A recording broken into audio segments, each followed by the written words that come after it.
Alrighty, guess I'm here to talk about my daughter. Because she has a story.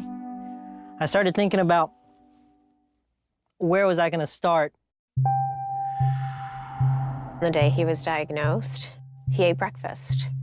And then I was tickling her stomach, and I noticed that there was something off. And so we took him to the doctor. And the world stopped. Those are tumors.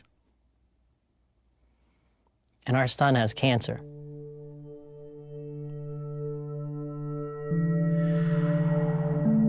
And I used to keep count of how many blood transfusions she's had, how many chemos, how many radiations. And I do keep a spreadsheet. I could tell you she had 18 this, 14 this, but now we're well in the hundreds. I remember them handing me a pill that I had to put in his mouth, but I couldn't touch it with my bare hands because it was so toxic. And yet I had to give it to my 4-year-old. But all you keep telling yourself is, if this is gonna rid my child of cancer, then it is worth it. So we got on a treatment plan. She was just a trooper through it all. My daughter, Abby, she was vibrant. She had a nickname, Happy Abby. One time she said, I'm gonna raise money for kids' cancer. And she got her lemonade stand out there, and at the time she didn't have any hair, so I put a hat on her, and then she's taken the hat off. And she says, Mommy, they will buy more lemonade if I don't have my hat on.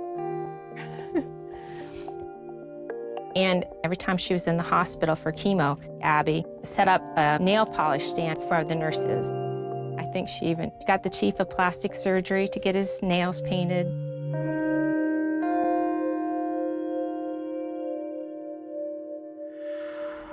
Cancers like Abby's, after relapse, the treatment options are limited. They just don't know what to do with it, and it becomes very, very difficult to treat. She said to me, Mommy, am I gonna die tonight?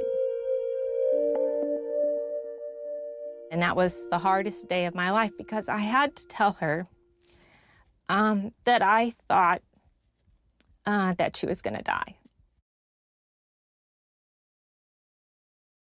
No mother should have to sit down with their child and tell them that we can't help them.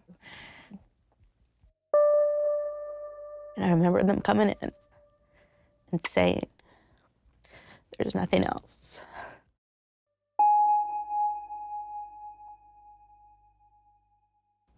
We already knew.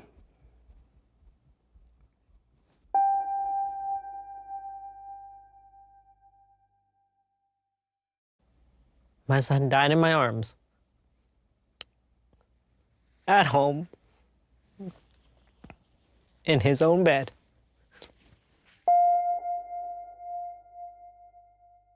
In January of 2011, my husband and I lost our beautiful, beautiful son, Liam, to cancer. We would have done anything, to just have one more treatment to try, one more option.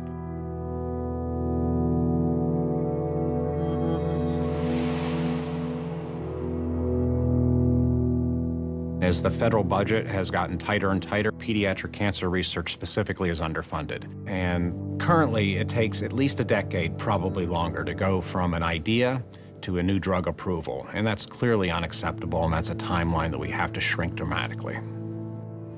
For every dollar spent in the US on cancer research, less than 4 pennies is directed towards children battling cancer.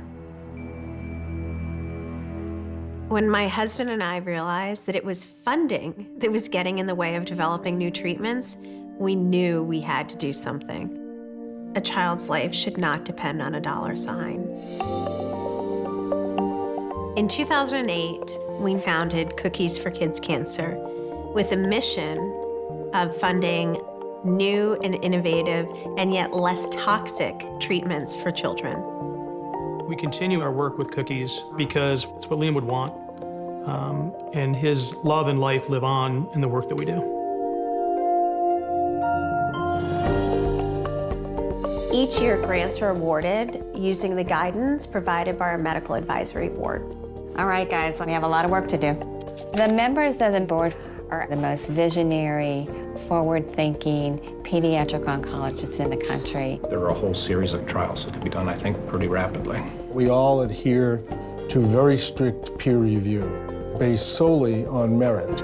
It is scientifically rigorous, fair, and will move things forward as quickly as possible. It's a big obligation for us to get it right. We compare ourselves to venture capitalists. We hear about ideas that have promise and provide the seed money to get those projects moving forward as quickly as possible. Unlike the National Cancer Institute, Cookies is much more immediate. Once the National Cancer Institute approves a grant request, it's on average 2 years before the check is actually written. At Cookies for Kids Cancer, it's only 45 days until the check is written. Cookies is actually saving the field of pediatric cancer research. We live in an unprecedented time of discovery. Researchers have new, great ideas, but the biggest gap is that initial funding. Our goal at Cookies for Kids Cancer is to make sure that no family hears those words, that we've run out of options, and that we've run out of hope. Since 2008, Cookies for Kids Cancer has funded 91 research projects, which have led to more than 36 new treatments available for children battling cancer. Every child deserves the right to grow up. Hi. Hi. My hair okay? Looks good.